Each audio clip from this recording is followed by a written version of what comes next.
Welcome to Educare. Today's our topic is Group Relief Group. It is said to be available to members of a 75% Group Relief Group, and it enables transfer of trading losses and certain other losses to other companies within the group. So now what is meant by 75% group? Two companies are said to be member of 75% group, where one is 75% subsidiary of other, or both are 75% subsidiary of a third company. So in order to be a 75% subsidiary, if one company hold at least 75% of the share capital, ordinary share capital of other, or at least 75% of distributable income of that subsidiary, or a right to at least 75% of net asset of subsidiary on winding up. So these are the three condition कि अगर ये तीन conditions met हो रही हैं तभी वो company holding company और उसकी दूसरी कंपनी सब्सिडियरी कंपनी कहलाएगी. Now question, whether sub-subsidiaries may be included in the group. Answer is, if the ultimate parent has 75% effective control, then these can be included. A 75% group may include non-UK resident companies, but remember that however losses may only be surrendered between UK resident companies. Means वो part of the company तो group तो है 75% group, लेकिन losses जो है वो surrender नहीं किए जा सकते जब तक ये company UK resident company ना हो. For example, this is a holding company. It has a 75% shareholding in subsidiary A, 80% in subsidiary B, and 75% in subsidiary C. So in that case, all four companies are said to be included in the 75% group companies. Now next question, A holds 75% shareholding of B and B holds 75% shareholding of C. In that case, A and B are said to be the group members, and B and C are said to be the group members. A and C cannot be a group member. Why so? Because if you multiply 75% with 75%, the effective control of parent company would be 56.25%. So condition ये है कि it should be, the effective control should be 75%. So A has a effective control of 56.25%, less than 75%. So that is why A and C are not part of group companies. Now another question, A holds 75% of B.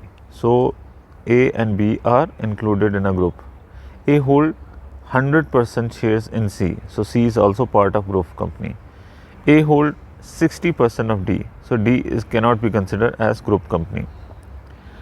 Now B holds 90% shares in E. So we have to calculate what is the indirect holding or effective holding. This is 75% into 90%, and this gives us 67.5%. So E cannot be considered to be a group member.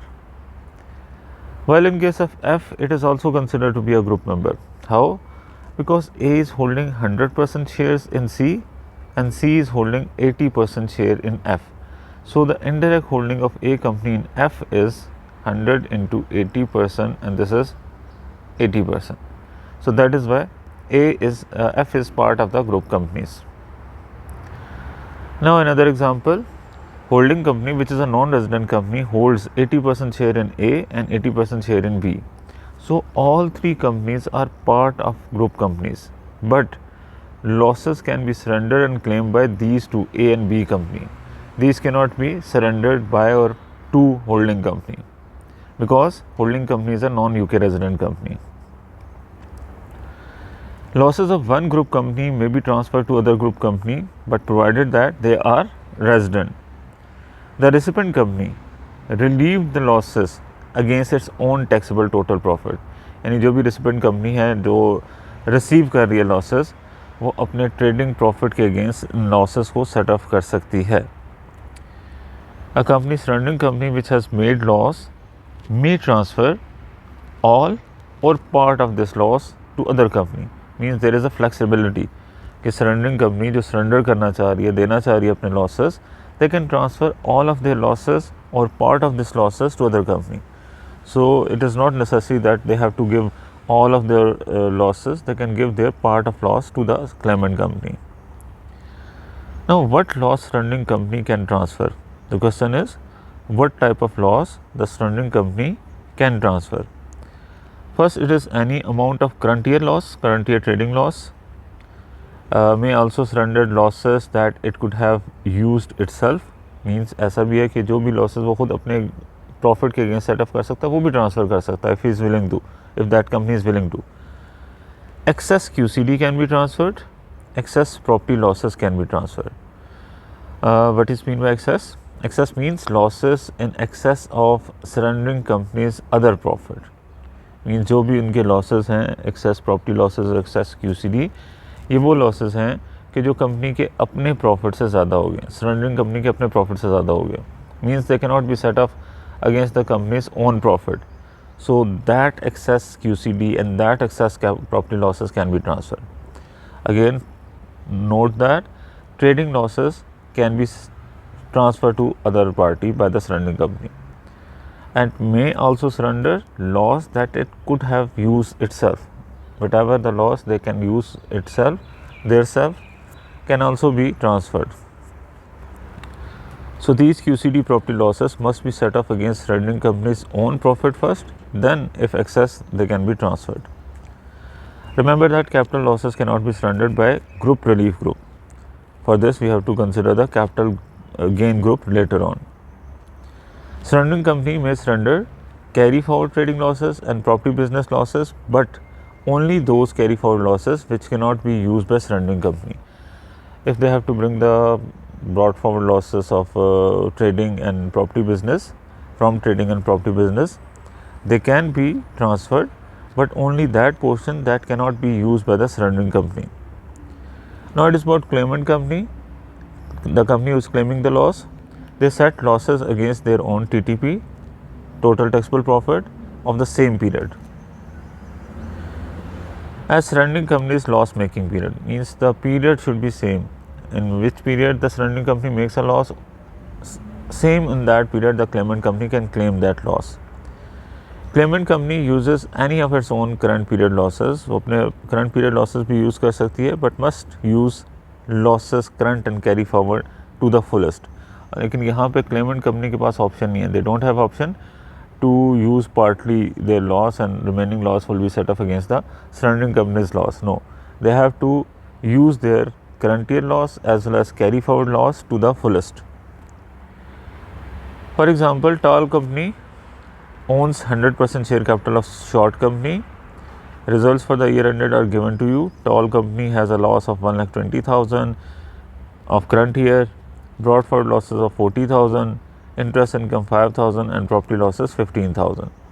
While the short company has trading loss of 1 lakh, trading losses brought forward 10,000 and chargeable gain of 2,85,000. Now question is, what is the maximum loss that can be surrendered and what is the maximum loss that can be claimed? So for the Tall company, the trading losses 1,20,000 and property losses of 15,000. These actually gives you amount of 1,35,000 of total loss, right? Less interest income 5,000. So this is the maximum loss that Tall company can surrender. This is 1,30,000. Brought forward losses cannot be surrendered. Trading losses of current year, property losses of current year minus interest income give you amount which is the maximum amount that Tall company can surrender to the short company. While in case of short company, the losses that they can claim is the difference of 2,85,000 capital gain minus current year loss of 1 lakh. So this is the amount that can be claimed by the claimant company, 1,85,000. So point to note that surrendering company cannot transfer the brought forward losses and claimant company cannot claim the brought forward losses. Another question, Dinner Limited own 90% of Lunch Limited. Dinner Limited has a loss of 70,000 of current year and 10,000 of previous year. Lunch Limited has a tax adjusted total profit, trading profit is 90,000, trading losses brought forward 40,000 and capital loss 8,000. So now we need to consider that the dinner company has 70,000 of losses that can be transferred, but how much losses is needed by Lunch Limited? So Lunch Limited need a loss of 50,000 only, because lunch company's own profit is 90,000 and trading losses brought forward are 40,000. So first it has to set off their losses against their current year profit. So remaining profit of 50,000 they need to be set off by using dinner company's losses. So although dinner company can transfer 70,000 losses, but the maximum loss here in this case can be transferred is 50,000, because Lunch Limited needs only 50,000 of losses to set off their whole profit. अगर वो उससे ज़्यादा transfer करेगा 50,000 से ज़्यादा, तो उसके लिए लंच लिमिटेड के लिए कोई बेनिफिट नहीं है. So that is why Dinner limited although has a 70,000 loss, but they have to transfer surrender the loss up to 50,000. Now it is about corresponding accounting period, a period falling wholly or partly within the surrounding company's accounting period. Means जो period match करता हो. अगर आपके पास losses को transfer करना है, surrender करना है, क्लेम करना है, तो ये एक ही पीरियड के लॉसेस को क्लेम या ट्रांसफ़र या सरेंडर किया जाएगा. What if company do not have same accounting period? Then maximum loss that can be surrendered is said to be a lower of. अगर आपके पास दोनों कंपनीज़ का जो पीरियड है वो एक जैसा नहीं है, ones period year ending period is 31st December and others has a period year ended 30th September. In that case, maximum loss that can be surrendered is lower of loss in the surrendering company for the corresponding accounting period. एक इस चीज़ को देखना है कि what is the loss in the surrendering company for this corresponding for matching period, and total taxable profit in the claimant company for the corresponding accounting period. और total taxable profit क्या है Clement company का उसी accounting period के लिए, उसी matching accounting period के लिए. तो इन दोनों में से जो भी लोअर होगा that can be surrendered. Box company owns 100% of Bag Limited. Box trading losses for the month ended 9th month ended period 31st December 22 is 36,000. Total taxable profit for Bag Limited for the year ended 30 June 2022 is 30,000 and 30 June 2023 it is 46,000. So we need to recognize the corresponding period.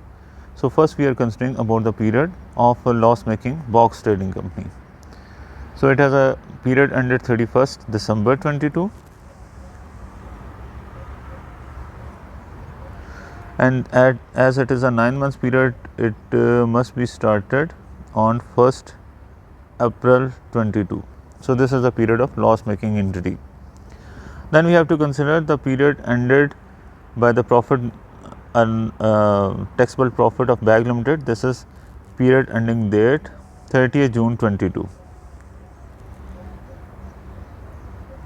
So this period must be started, or I will redraw it, 31st December 22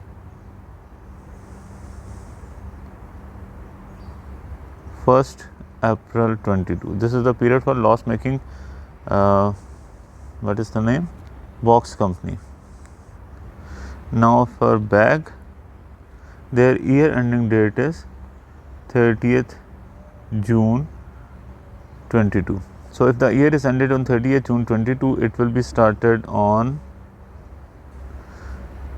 1st July 21, right?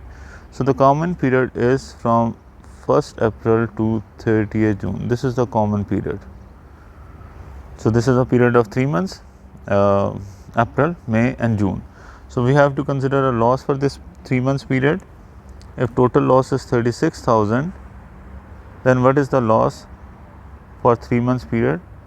This will be 12,000 of box company.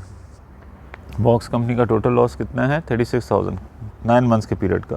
we have to consider right now for 3 months period, because this 3 months period is corresponding period. So this is 12,000. And now for the profit of company for the first year, that is 30,000 for the whole year. If it is 30,000 for the whole year, then what is the profit for the 3 months period? It will be 7,500. So in accordance with the rule that lower of loss will be surrendered and claimed. So in this first situation, this is a amount of 7,500 that should be surrendered. Then we have to consider again Box Limited period that ends on again the same date, 31st December 22, and started on 1st April 22. So this is the period of Box Limited. BAC Limited's next accounting period, that's ended on 30th June 23. It will start on 1st July 22. So here the common period is this, from 1st July 22 to 31st December 22. So this is the period of 6 months. So again we have to calculate that if 36,000 is a loss of 9-month period, what is the loss for 6-month period?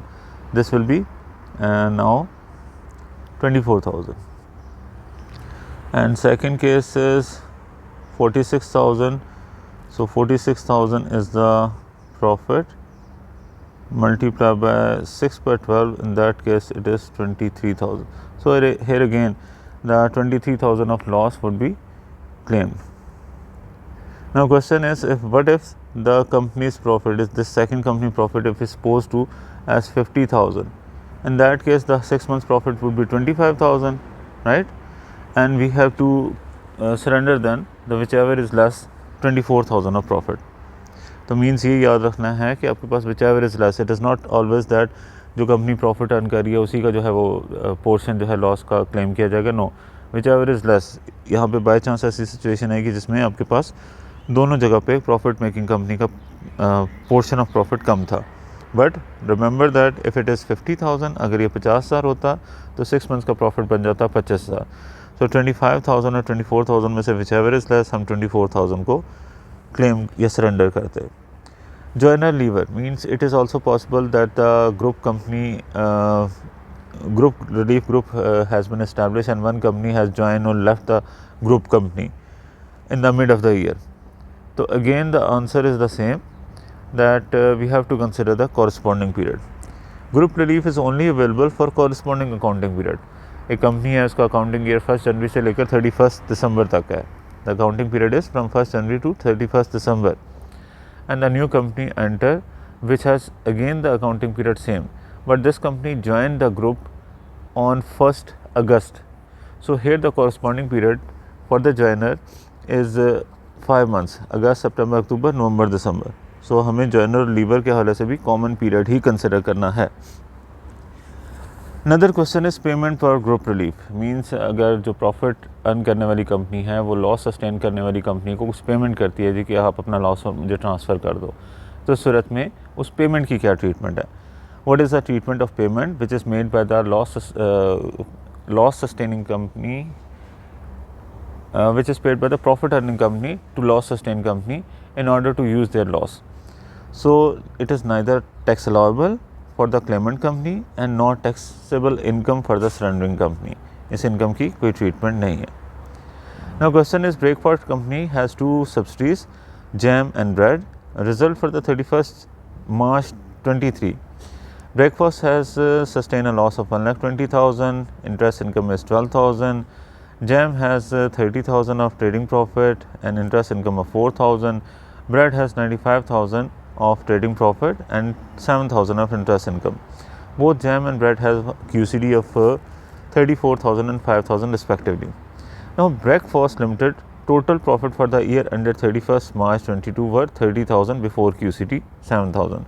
Previous year's total profit before QCD was 30,000 and QCD was 7,000. Another thing to note that it is expected that Breakfast will not earn to profit for next 4 or 5 years. Expected नहीं है कि अगले 4-5 सालों तक भी Breakfast दोबारा profitable situation में आएगी. In that case, we have to decide these are the group companies. So, the loss of breakfast company should be surrendered to which other company? Loss of breakfast company should be surrendered to which other company? In that case, we need to consider that Jam Limited has 34,000 of profit, and this can be set up with the help of their QCD. So, there is no need for them to receive that profit. Secondly, the Bread Limited has to receive that loss in order to satisfy their or reduce their taxable profit, but they have to consider that trading losses of breakfast should be first set off against their previous year total profit, and then remaining would be transferred to the other company. So, first we have to decide 1,20,000 of current year breakfast company's loss will be set up by 12,000 of their current year income. Remaining would be 1,08,000. Then we have to consider in the previous year their profit is 30,000 before QCD 7,000, means last year 30,000 profit would be set off by 7,000 to the extent of 7,000 by QCD. Remaining 23,000 of profit could be used by the breakfast company, and hence it has remaining 85,000 of losses that can be transferred to the other company, bread company, right? So, in that way the bread company will receive losses and reduce their taxable profit. So, how it will be presented? This is the loss memorandum. Now, breakfast company, bread and jam, or jam is first mentioned there, and bread. Taxable profit nil, 30,000 and 95,000. Other income, interest income is 12, 4 and 7,000.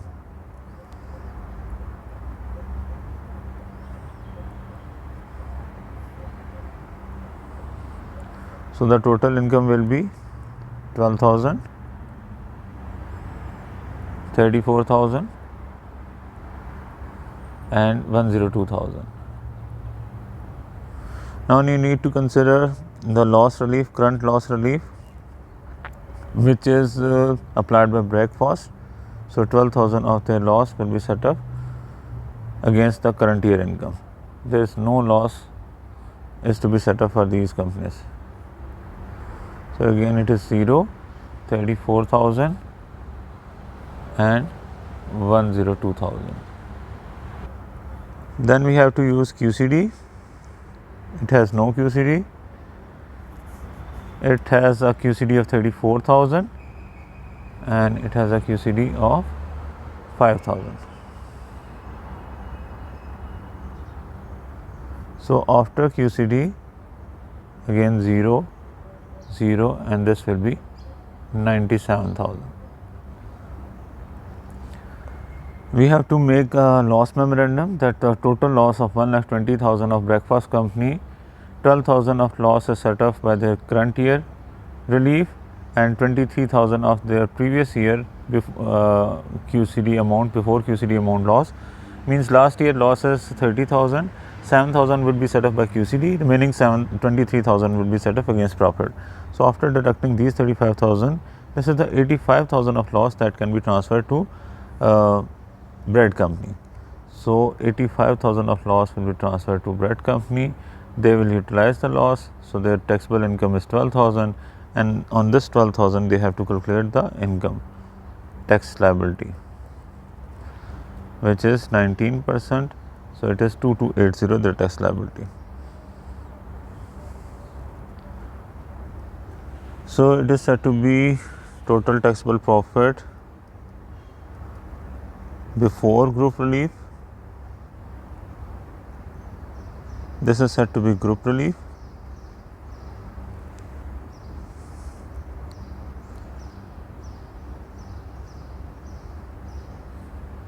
Of 85,000. Then we have total taxable profit after group relief, and that is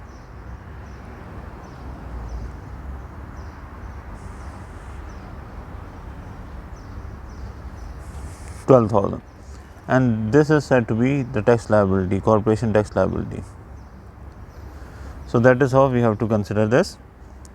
Now about 75% capital gain group means to transfer the capital losses to other companies. We have to form a 75% capital gain group. It comprises the parent company and its 75% subsidiary and also 75% sub-subsidiaries of first subsidiary and so on. But the condition is that effective control is over 50%. In group relief group, the condition is that effective control rate should be 75% and above. Here the effective control should be over 50%. And in the group relief group, there is a 75% means ownership of ordinary shareholder, distributable profit, as well as right on the winding up. But in case of capital gain group, this is only 75% ownership of ordinary share that makes them a part of capital gain group. Inter-group transfer in capital assets are transferred between group members at no gain and no loss. So we need to consider the eligible asset plus its indexation factor. So first we consider in this example where A owns 75% B, B owns 75% C, C owns 75% D, D owns 75% E. So here we need to consider A owns 75% B, so B and A can form a group. B owns 75% C, so if we consider the indirect holding of A and C, this will be 75% into 75%, and this will be 56.25. So this is also said to be, C is also said to be a form of capital gain group. But with regard to D, we have to consider what is the percentage. If we multiply 75 with 75 and again with 75, the indirect holding of parent company A and D is 42.1875. So this is not over 50%, so D is not a part of group. Only A, B, C are part of capital gain group. Remember that D and E will not form the capital gain group. This is not like group relief group where C, D can also form a group. No. In capital gain group, it is a necessary that the hold is of parent company. So with reference to parent company, we have to establish whether it has a control over 50% effective control, then they can form a company of capital gain groups. So D and E cannot be. Again, C की 75% holding D में, तो C और D एक अलग से group नहीं बना सकते. Why so? Because C is not a ultimate parent company. For this capital gain group, there is a need of ultimate parent company to form a group.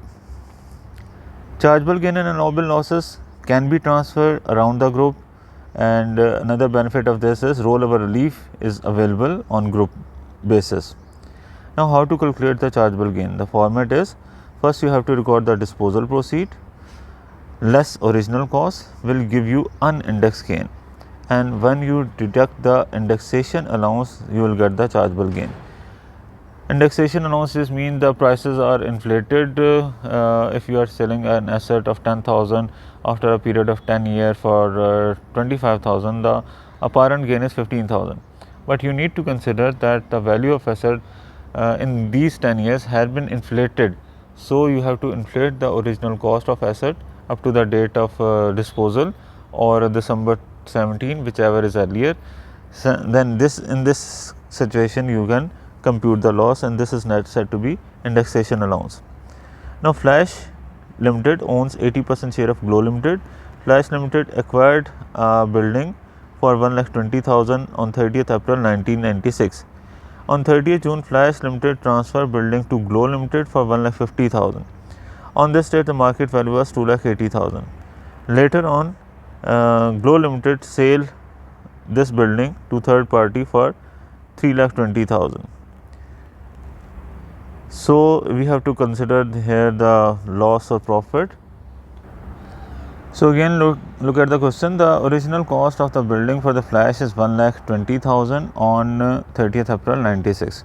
On 30 June 17, Flash Limited transferred this asset to Glow for 1,50,000. On this date, the market value is 2,80,000. So on 30th September 17, after a period of 3 months, Glow Limited sold this building to third party for 3,20,000. The indexation factor is given from April 96 to June 17 as 0.784 and from June 17 to September 17 0.02. So doesn't matter at what value the company is transferring, Flash company is transferring building to Glow company. We have to consider the original cost. Original cost was 1,20,000, right? This will be inflated by this indexation factor of 0.784. So in accordance with this, we have a sale proceed mentioned as in this question as 3,20,000.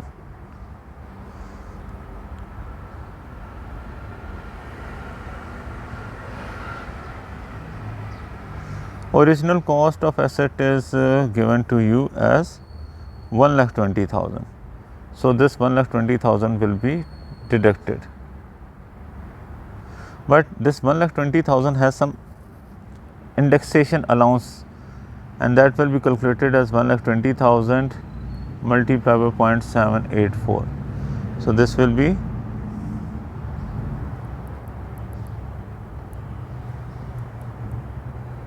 94,080. So this 94,080 of indexation allowances also be deducted. So now you have a profit of 1,05,920. But remember that you have to consider that there is a further indexation allowance to be considered for the period from between June 17 to September 17. Now our inflated price is 2,14,080 and it will be further inflated by the indexation allowance of 0.02. So this indexation allowance will be 2,14,080 multiplied by 0.02. This is 4282.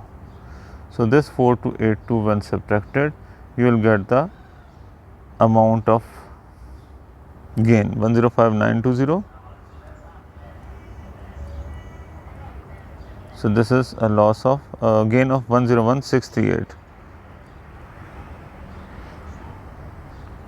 So in this question, our treatment in accordance with format is a little different. Why so? Because we have to consider the indexation allowance couple of times, not a single time. So that is why in that case we have to consider first deduct the original cost and the original indexation allowance from the date of acquisition to the date of transfer to the capital gain group member. Then we have find this gain 105,920. And then again from June 16 to June 17 to September 17, the price of this asset has been inflated by 0.02 factor. So this inflated prices or indexation allowance is also to be deducted. This is the format for a question in which we have only considered the one time indexation. If you have been given two times indexation, that first asset is transferred from group company to another member of group company, then we have to find the indexation allowance and deduct it. And secondly, then second group is selling that asset outside the group, then we have to consider between the period when the second company has acquired that asset till the date of sale, what is the indexation factor. In accordance with that, indexation allowance will be deducted. Now transferring an asset to another group company with a capital loss, the other group company with a capital loss, then asset is sold outside the group at a gain. It would also enable to offset the capital loss, means a company to whom we have transferred the gain has a capital loss. So this transferring of gain will offset the capital loss and hence maximize the gain.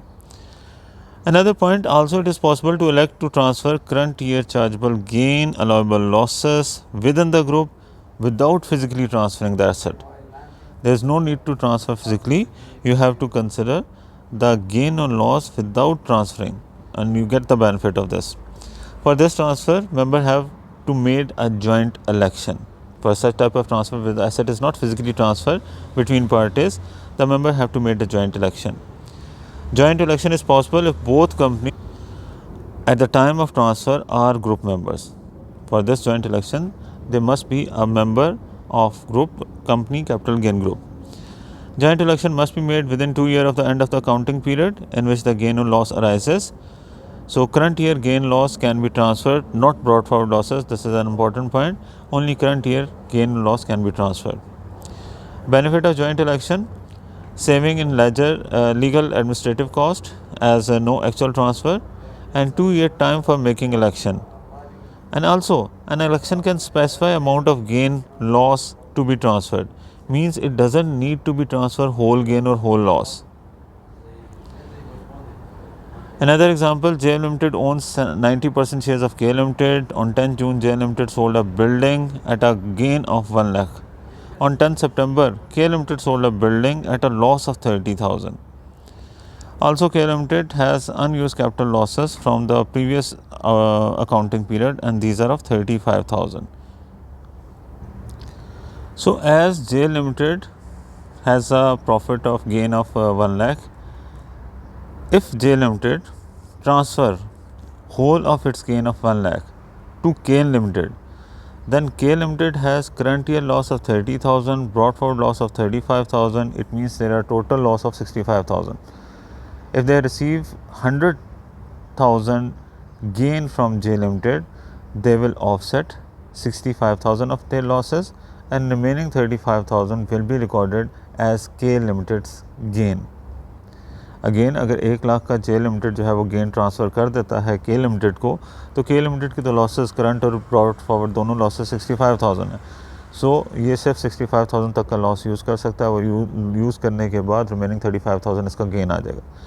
और this is also possible that J limited only transfer 65,000 of his gain, not whole, whatever K limited can use. So J Limited transfer करेगा 65,000 of gain, and the remaining gain 35,000 will be recorded in J Company's account. Remember that K Limited cannot transfer the brought forward losses, so it is appropriate that J Limited transfer their gain. Now this is about group relief, group rollover relief. Companies within 75% gain group, means capital gain group, are treated as if they form a single trade for the purpose of ROR, rollover relief. One company within the group sold an asset at gain. Let's say a situation is one company within the group sold an asset at gain. Another company within the same group acquires a replacement asset. So in this way, the second company could have a possibility that the gain of first company will be postponed until the second company has sold this asset. For example, Beef Limited owns 90% share of Lamb Limited. Beef Limited sold a factory for 5 lakh. Original cost is 2,20,000. Indexation allows us 60,000. So here we are considering the gain of Beef Limited. The disposal proceed is 5 lakh. First we have to deduct the original cost, which is 2,20,000. Then they will get the unindexed gain, and that is 2,80,000. As in this question, we have been given the indexation allowance of 60,000. This indexation allowance, when subtracted, will give a index gain of 2,20,000. Right? This is the gain for first company, Beef Limited. For Beef Limited, disposal proceed, original cost, unindexed gain.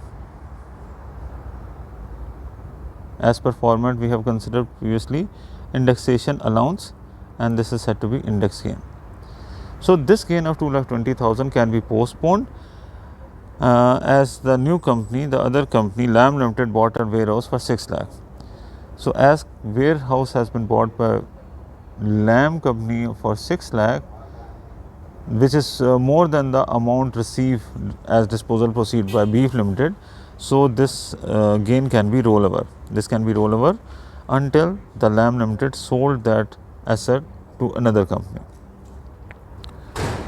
And if again 6 lakh is the acquisition price for Lamb Limited, Lamb Limited, let's say, sold it for 7 lakh, and later on another group company, another capital gain group company has purchased another asset for 8 lakh, then again this relief will be postponed. So that is why it is named as rollover relief, that it is postponed until we have not expended the amount disposal proceed in a group or by the group members.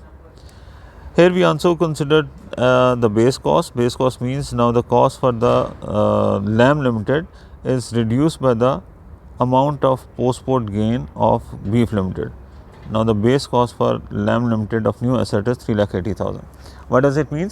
If LAM Limited now sell the asset, its sale proceed will be compared with this base cost of 3,80,000. So maximizing the gain. So this is about rollover relief.